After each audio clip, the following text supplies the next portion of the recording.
Greetings and welcome to episode 5 of Influential Albums.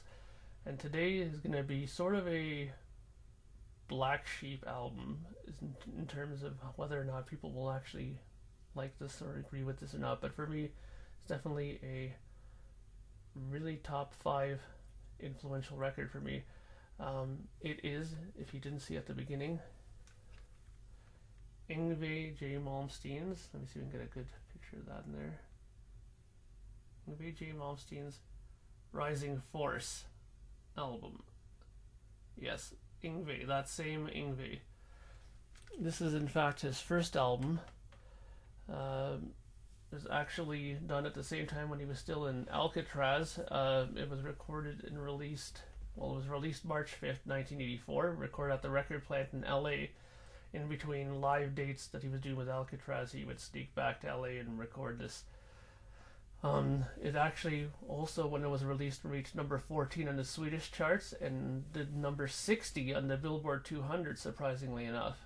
And to even show one step further how much of an impact this record had overall, it was also nominated for Best Rock Instrumental at the Grammys in 1986. So yeah, so don't be too surprised when I say that this is not only an inspirational album for me, but I'm sure for others too. Influential album.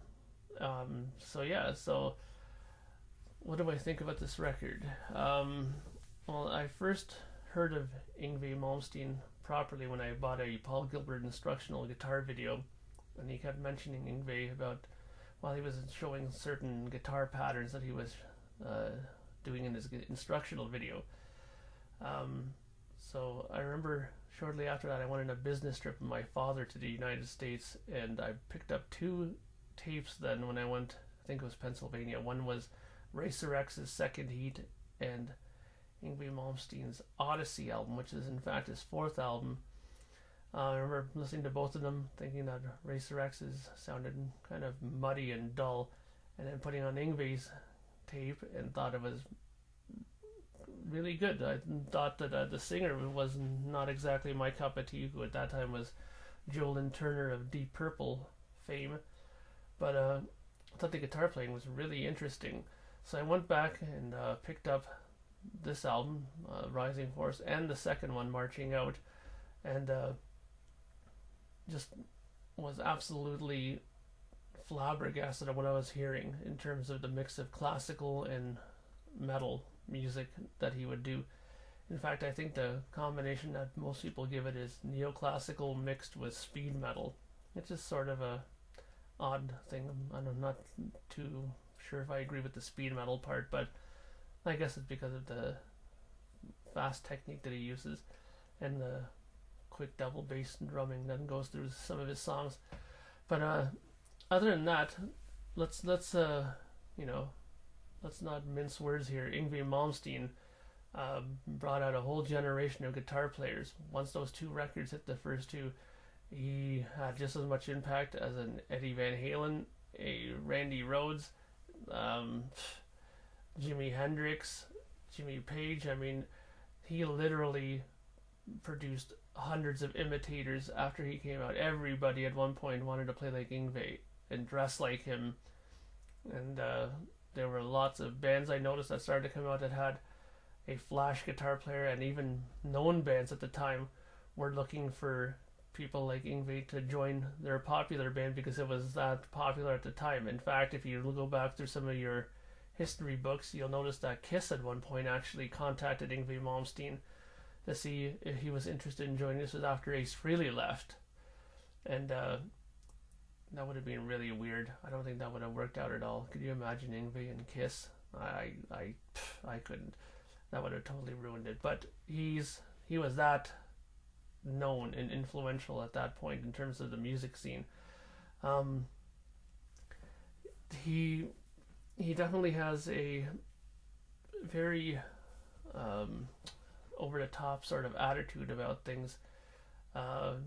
Once he became that popular, he almost started to get the attitude where he knew he was that good and sometimes talked down other guitar players, which I think was the thing that kind of prevented him from getting to that really, really high level of respect and appreciation.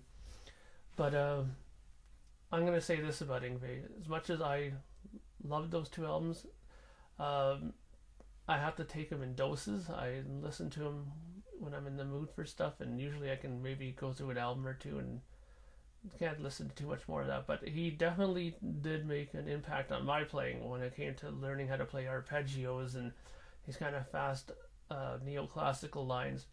And learning it definitely helped. I mean, it's not something that I put into my own music very much, but knowing how to do it definitely helped my technique and my playing overall.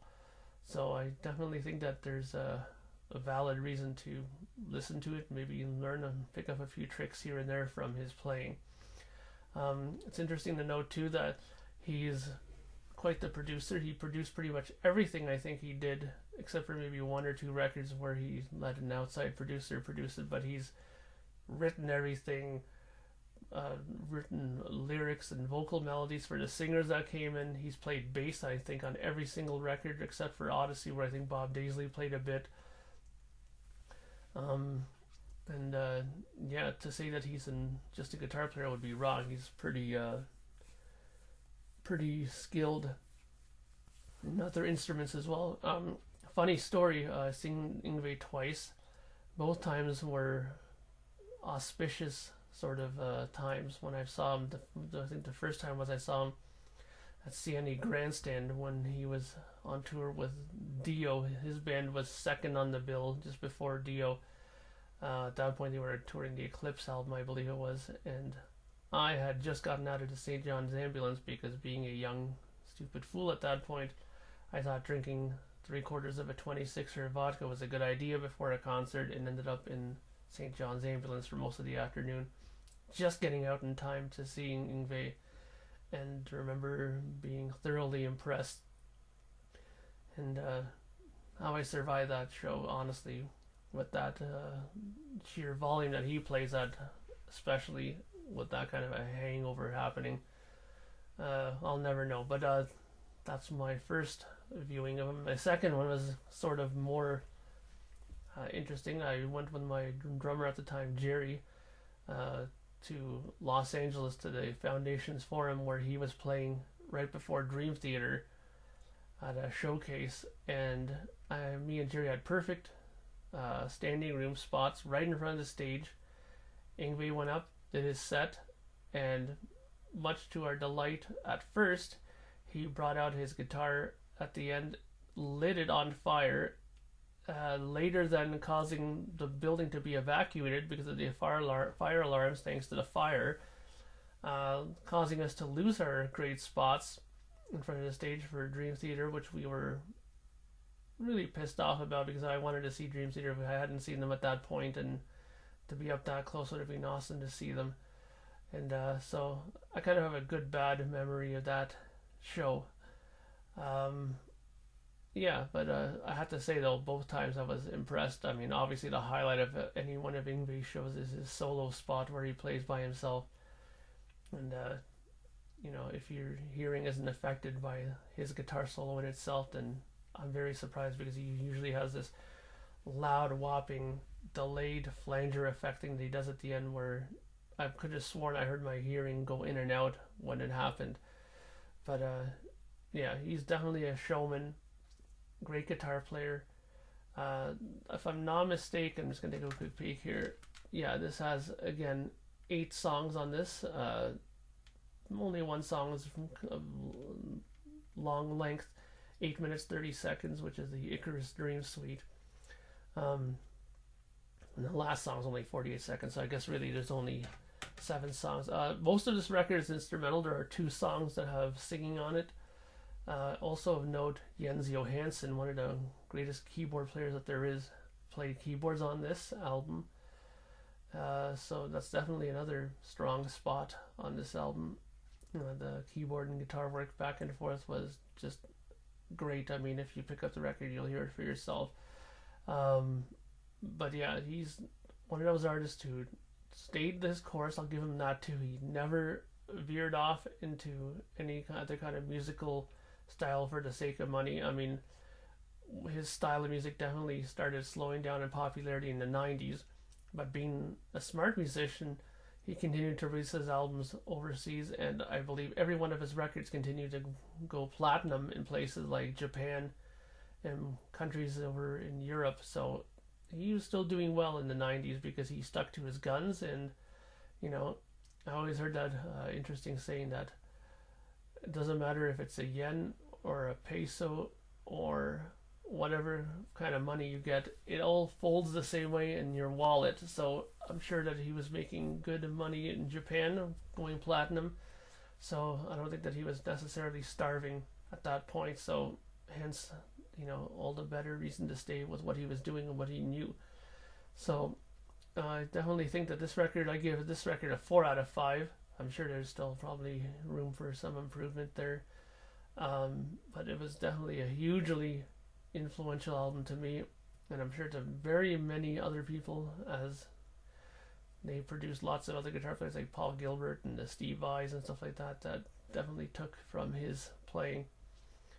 And then, the Greg Howes and all those Shrapnel record artists that came out, Jason Becker, Marty Friedman, they all had a lot to do and to thank Yngwie for. So yeah, so Rising Force, once again, this is the record. Definitely a classic in my eyes and to most guitar players. So if you want to check out a really cool instrumental album, go out and grab it. You will not be disappointed, I guarantee you that. And that's it for this episode. We'll be coming up with episode 6 sometime soon. I'm not exactly sure what that record's going to be, but I'm sure it'll be another doozy. So I guess that's it. Have a good day, and I'll talk to you soon. Take care.